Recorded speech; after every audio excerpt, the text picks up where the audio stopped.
हम उसके लिए उन्हें धन्यवाद करने के लिए अबरार नगर पार्क में जल्दी तिथि घोषित करेंगे। सर अब शब्द नहीं है बोलने के लिए, बस बहुत हम लोगों को घर मिल गया, हमारा घर बच गया, ये हमारे लिए बहुत बड़ी खुशी है। मैं योगी जी का हाथ जोड़ के धन्यवाद करना चाहूँगी। ये कुकरेल नदी के किनारे बने उन आशियानों में रहने वाले लोग हैं जो मंगलवार से पहले तक खून के आंसू रो रहे थे, क्योंकि इनके खून पसीने की कमाई से बनाए गए आशियानों को बाबा के बुलडोजर से गिराए जाने का खतरा मंडरा रहा था। लेकिन सीएम योगी के एक फैसले ने इनकी छीनी हुई खुशियां लौटा दी।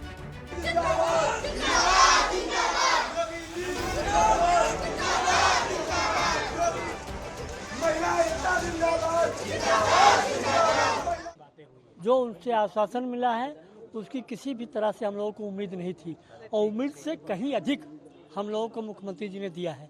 सबसे बड़ी बात यह है, उन्होंने कठिन रूप से ये आश्वस्त किया है कि किसी का एक भी इंच मकान तोड़ा नहीं जाएगा।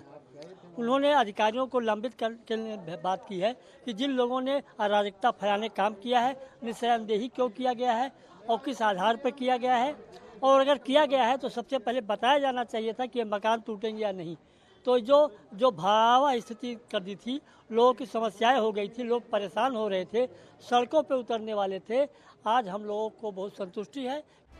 कुकरेल नदी के बगल में बने मकानों को अब नहीं गिराया जाएगा। सीएम योगी के आदेश के बाद मकानों को गिराने की कार्रवाई रोक दी गई है। मुख्यमंत्री के आदेश में कहा गया है कि 35 मीटर की चौड़ाई के बाद कोई मकान नहीं गिरेगा। कुकरेल नदी के बगल में लखनऊ के पंतनगर, खुर्रम नगर और अबरार नगर में मकानों को तोड़ने की कार्रवाई नहीं की जाएगी। सर अब शब्द नहीं है बोलने के लिए, बस बहुत हम लोगों को घर मिल गया, हमारा घर बच गया, ये हमारे लिए बहुत बड़ी खुशी है। मैं योगी जी का हाथ जोड़ के धन्यवाद करना चाहूँगी कि हमारा घर बच गया। सब कुछ हम लोगों की बात वो सब कुछ हमारे फेवर में किए हैं कि हमारा जितना भी घर है, अगर रजिस्ट्री है तो वो नहीं हटाएंगे, नहीं हटेगा बिल्कुल। बस thank you sir, thank you. बिल्कुल बिल्कुल, बहुत खुश हूँ, बहुत ज्यादा खुश हूँ। सीएम योगी ने कुकरेल नदी के किनारे रहने वाले लोगों को सोशल साइट एक्स के जरिए बताया है कि लखनऊ में पंतनगर हो या इंद्रप्रस्थ नगर, यहाँ के हर निवासी की सुरक्षा और संतुष्टि हमारी जिम्मेदारी है। कुकरेल नदी पुनर्जीवन परियोजना से प्रभावित परिवार निश्चिंत रहे। निजी मकानों पर चिन्हीकरण का औचित्य औचित्य नहीं था।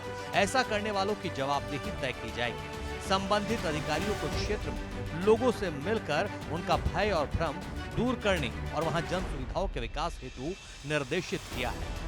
मुख्यमंत्री ने फ्लड जोन के बारे में जानकारी देते हुए आगे लिखा, फ्लड पेन जोन का चिन्हीकरण एनजीटी द्वारा जारी आदेशों नियमों के अनुसार किया गया है। इसमें निजी भूमि भी सम्मिलित है। इस क्षेत्र को खाली कराने की न तो वर्तमान में कोई आवश्यकता है और न ही कोई प्रस्ताव है।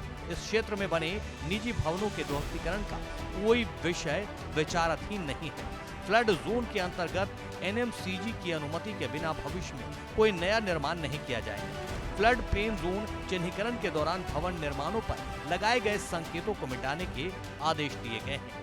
दरअसल इससे पहले अकबर नगर इलाके में अवैध बने मकानों को तोड़ने की कार्रवाई हुई थी। इसके बाद एलडीए के अधिकारियों ने पंतनगर, खुर्रम नगर और अबरार नगर में मकानों को चिन्हित करके नोटिस जारी किया था। इन इलाके के लोग कार्रवाई का विरोध कर रहे थे। मंगलवार को इन्होंने सीएम योगी से मुलाकात की, जिसके बाद सीएम योगी का ये राहत भरा फैसला सामने आया है।